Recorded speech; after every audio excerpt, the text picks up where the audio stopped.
I will say that I actually have been also watching the thing that Brendan has been binging recently. Yes, He's been sir. watching Delicious in Dungeon, so he's all caught up. Yeah, just about. Shit's fucking great. Like, I'm definitely surprised you have not watched it a lot sooner, David. I It's was mostly waiting for it to be bingeable, like how I did it, where I just went season 1 through 2. yeah, yeah, Because yeah. if I had to It's wait between season 1 and 2, I would have gone crazy, dude. Like those cliffhangers were wild. Those cliffhangers were fucking crazy. So, to kind of sum it up, for those who have not seen it, Delicious in Dungeon is a new anime brought to you by Trigger, where based off the original manga, dungeon explorers going through a dungeon as you would expect. However, instead of like doing the twist is that they're actually eating the monsters along the way. Like one of the main characters, Lios, has an obsession with learning about how these monsters taste, and it's just really it's a funny bit. Senshi, the dwarf, my man, basically me, is just cooking shit up the entire time, so it's just super funny. It's just a pseudo culinary adventure. Yeah, definitely. It's a lot of fun. They're really good laughs, like almost for most of the trip. But Trigger does the Trigger thing and like kind of code switches on you a little bit towards like the ending of like season 1 going into season 2, where it's like they have to fight a dragon, basically. They have to fight a dragon because the whole quest is that like Lios, the main blonde guy, his like him and his previous party had failed their quest effectively, and they had to head back to town. His sister was in his party. His sister is also like a mage character, as a mage type, and the journey was okay. Go down and get his sister back. They find a dragon. They fight a dragon. They do end up finding her, and then things. And without spoiling too much, things do more shit unfolds from that point on, and it's very fascinating with the stuff that they did. So, for those who worry, that's basically the first 5 minutes of the show. Yeah, yeah. What the trailer you have going on right now is give or take bits and pieces, but like the early parts of the show, it's really for the food, and the food actually looks really good. Yeah, and all the characters too are like Lios, yeah, Lios, Chilchuck, Senshi, and freaking A. What's the mage's name? Damn, dude, I'm forgetting. Yeah, I forgot. I lost it. But the whole party is really good. Everyone has their moments to shine. Everyone brings something different to the table, and like honestly, no one is, huh? Marcel, yeah, Marcel.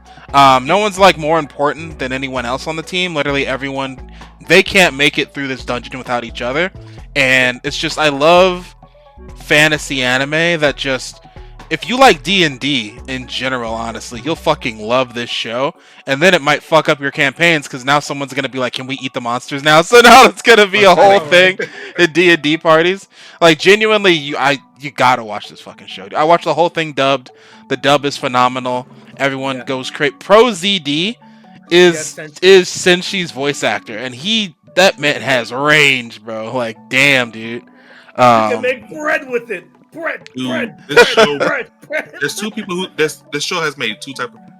Somebody who's like, oh my, a giant like a dog-sized scorpion. I don't want to see that. Then there's me, a giant dog-sized scorpion. I'ma eat it. And they make it, and like the food always looks so good, and I'm just like, man, a cookbook from this show would be interesting because it's like I'm pretty sure like. The scorpion, you could just substitute it with lobster, like living mushrooms, obviously just mushrooms. Freaking like a whole bunch of like really interesting things where it's like I wonder how someone could make some of these foods in real life. But yeah, it's like it's a great anime to watch while eating because you will be hungry while watching some of this shit. It's just so good. Like quite honestly, this kind of put me a little bit like to a small extent, put me in the mentality of if you ever seen Food Wars, it's kind of like Food Wars without the horny. Here's the thing with Food Wars, it's like it's not even meant to be horny. It does take place up pretty seriously towards like the latter half. I have seen the entire series and I read all the manga and totally caught up. And it's like it's with Food Wars, it's kind of like flavor text if you want to put it in a way where it's there to kind of like, hey, don't forget some shit's fucking happening, like. But it's not egregious. It's just they could take the anime reactions out of it, and it would still be hype. Yeah. Yeah, because that shit was really good. Like I'm basically Yukihiro Soma. I'd be throwing down for no fucking reason. But yeah, great watch. All the episodes are currently on Netflix, so Yes. definitely if you have a Netflix subscription, check it out. Totally worth it. Two I seasons want in right now.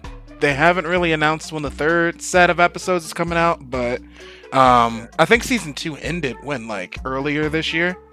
I think not that long ago. Yeah. I'll say, wasn't it like April? Yeah, so we probably got a little bit of time for the next set of episodes to drop, probably 2025 at this point. So yeah, it drop every Thursday on Netflix. But like, I would love to. I do want to see them make a cookbook. One thing I think I talked about on the podcast last time, not on a podcast, in private.